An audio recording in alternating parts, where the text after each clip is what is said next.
I was raised as an only child. I don't have any siblings. So I don't know anything about like sibling feuds or anything like that, or what happens when twins or whatever get infused or anything like that. Especially if they get bitten by a werewolf, as we have previously seen in Ginger Snaps. Well, here's Ginger Snaps 2 Unleashed. And oh boy, this is an interesting one. With the death of Ginger, and now we have Bridget, the other sister, same actress, portraying portraying Bridget, gets sent to a I don't know what to call it, a place where to help her recover. And unfortunately, the lycanthropy is taking over. And I'm thinking, okay, where are we going with this? It has an 86% Rotten Tomatoes score and an IMDb score of like a 7. I'm thinking, okay, I have to agree, this is a good movie.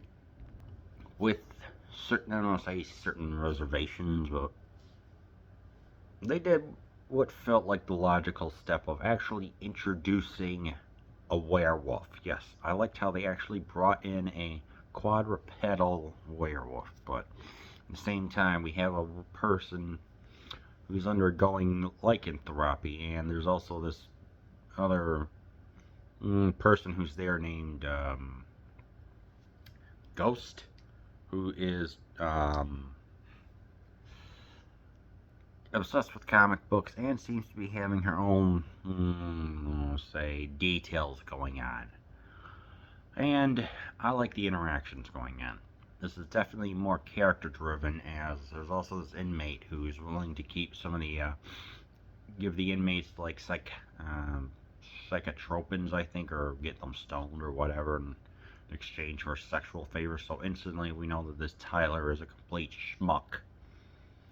And we get an abandoned section of this facility. So what is this movie? It's part escape, part dealing with the lycanthropy. It's like we have the sister now who claims that she's still haunted by her sister Ginger, portrayed by another actress, and like saying, "Hey, I need this monk's hood to be able to eat myself sane to help deter the effects, because eventually it's going to take her over." So we get to see her dealing with some stuff, including like writing down how long this batch of substance was used and how the scars look on her and everything else. So we get to see some kind of I guess we could call it train spotting, or more detailed record keeping. And she starts to form a friendship with this kid named Ghost, and they start to discover like what's really going on, like what's happening with what Tyler, this schmuck, is doing. So they have her escape, go to the house, and it turns out that Ghost is actually, he had done some stuff because her aunt or grandma is in a burn unit there. But I figured, yeah, there's something going on with her. She's way too knowledgeable of just certain things. I'm like, what's going on? She's not the Deus Ex Machina to get everything solved, but the character that we need to help fill in the blanks, if you will, which I think worked well. As I was watching this, there's also a scene where they're going through the ventilation shaft. And of course, you always hear about this, how the heroes always go through the ventilation, but like you be hearing clang, clang, clang, clang, or doom, doom, doom. This was tested on Mythbusters. Just due to all the clanging and all the effects that you would hear, easily you would be able to catch a person. So it's stereotypical, but I think the drama works well here. She's trying to escape. You get a lot of movement around, a lot of escaping and things like that. So this movie has a lot of more fluidity to it. It does go by faster. We get a little bit of time, moments of them trying to get to know each other and figuring out, saying, hey, yeah, let's get Tyler over here. Some stuff happens, and ultimately it's just like, I was not expecting that. you know.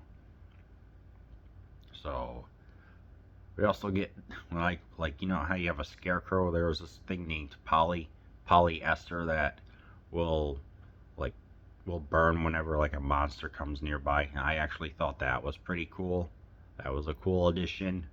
You get we actually get to see the werewolf this time. You know, it's a quadrupedal. It is a pretty vicious animal, but it is ultimately defeated, and you know it eliminates at least what 2 to 3 people in kind of a gruesome way. So I like this movie. It had enough balls to have more guts and everything, and you know it's like obviously you know dealing with like the motifs of like growing up and like how unfortunately how the mind of some people can't discern between reality and fiction.